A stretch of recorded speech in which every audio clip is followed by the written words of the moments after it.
gotten a phone call that first night. What exactly should have happened? What were my rights? I did my time. I finished it. Why was I being held, for another like 2 weeks when probably, I don't know, suppose I had gotten home on time. I probably could have told my dad goodbye. Not that I'm going there, but I'm just saying, why am I a federal case, but yet still you're housing me in a tacky county institution and a state institution where if anything happened to me, what would have happened? Let's say those girls in county had jumped me and killed me, God forbid. What actions would have been taken? Would my family have been compensated in Jamaica? Who knows? So years later is when I have all these questions. You get arrested at the airport. If you swallow the drugs, you'll be held at the airport in a van, what they call a medical van, for however many days it takes you to pass the drugs. Once you pass the drugs, you'll be brought to court. And if you don't have money to hire a lawyer, which certainly most couriers do not, a lawyer is appointed for you, and then you're generally taken to a jail in Brooklyn and held there while the case proceeds. Once you're sentenced, and the judge gives you a sentence, they'll send you to another jail. For women, the closest jail is in Connecticut, so they may send you to Connecticut. But if you're not a woman, you could be sent to a jail anywhere in the United States. And to get to that jail, they may, so for instance, if you're going to a jail in New Jersey from Brooklyn, it might be a 3-hour drive, but what the Bureau of Prisons will do is they'll probably fly you to Oklahoma City, and they'll put you in a jail in Oklahoma City for a week or so, and they'll fly you back to New Jersey to put you in the jail in New Jersey. So Miss Lewis may have experienced that, to go from Brooklyn to Connecticut, which is probably a 3-hour drive. She may have had to fly halfway across the country and be held in jails along the way. And then after you finish your sentence and you're ostensibly released from your federal prison sentence, if you're not a citizen, you'll then be held in immigration custody. So the federal prison employees will inform immigration, we have somebody here that you have a detainer on that you want to deport, and they will come pick you up and they'll take you to a jail that could, again, be anywhere. It could be a local jail in New Jersey or someplace like that. Pennsylvania, I've had people who've been sent as far away as Texas and Louisiana while they're waiting for the Immigration Service to process their deportation. And the Immigration Service also has no compunction about transferring you many times from jail to jail, since they don't actually run many jails themselves. They have a contract with local jails. You may be held someplace for a couple months, and if it fills up, they might then move you someplace else, and that's very difficult. Your family can't find you. It's difficult to let people know where you are now. Everybody wants you to know the good thing. How much money you make. You could keep doing it for me. I'm going to do this and do that, feeding you. They're not going to tell you the other end. That's why, like I said, don't do it. Don't do it. It's not worth it. Your life is not worth drugs, selling drugs. It's not worth it.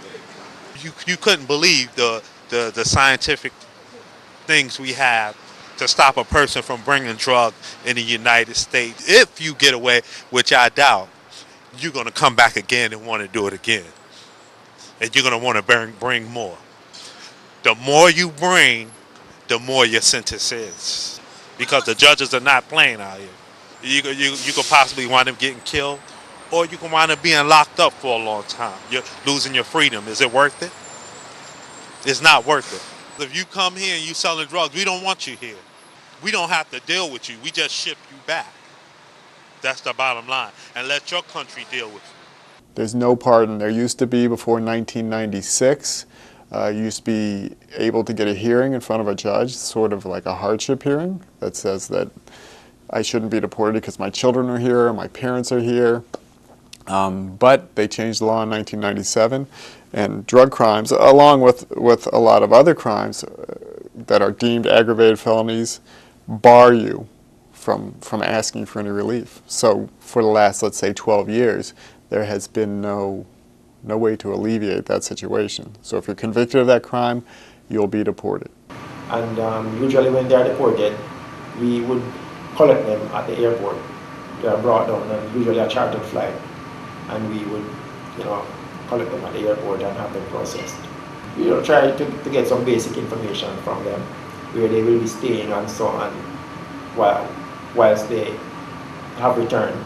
Drug couriers are they come in all ages, shapes, and sizes. It's almost a daily occurrence.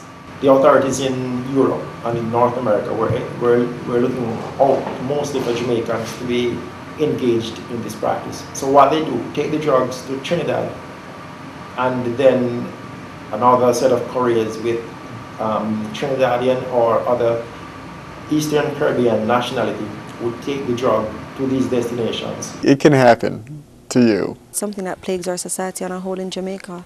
It doesn't just have to do with even the drug trade per se, but even as simple as HIV, things like that, or just anything at all that could necessarily, take away from you in any major way, or jeopardize your life or anything at all. People think that they're immune to it. If you make that decision, don't be surprised. Don't be surprised to meet me, and don't be surprised to hear me tell you, well, okay, I'll try my best to get you 3 years in prison instead of 5. I represented many, many people who would sit in a jail for months in disbelief that this is where they landed. Like it's not where they saw their life going. But it happens. Not everybody knows, like if you've been deported and you come back, they're going to charge you with a crime. That's something you have to know. I think that people, especially, from the Caribbean and South America, might think that American prisons are sort of not so bad, but that's not that's not the truth. It's still a prison. America may be a rich country, but they don't treat their prisoners well. I've represented probably hundreds of people who have had just awful stories. It's not always the case that drug couriers are desperate, but it's often the case. Losing contact with your family or anybody you love for that amount of time. Having no control over your life for that amount of time. You can make it through. Most people can do their time in prison and go on with their lives, and I tell them, that's our goal now. You're gonna be doing this, try to get on with your life, but not everybody does. Being under lockdown for such a long period of time, I kept writing letters to the main person and saying, listen, we need to speak to, a Jamaican or consulate, to find out what's going on with our paperwork. When will we be going home? I just got a call and your father is dead. My heart started sinking. That was like a knife just being run right through your heart, so much so that you can't even respond. I got home in time for his 9 night. And so literally when I walked into the 9 night down in St. Elizabeth, it was like people were seeing a ghost. Like the wailing just increased.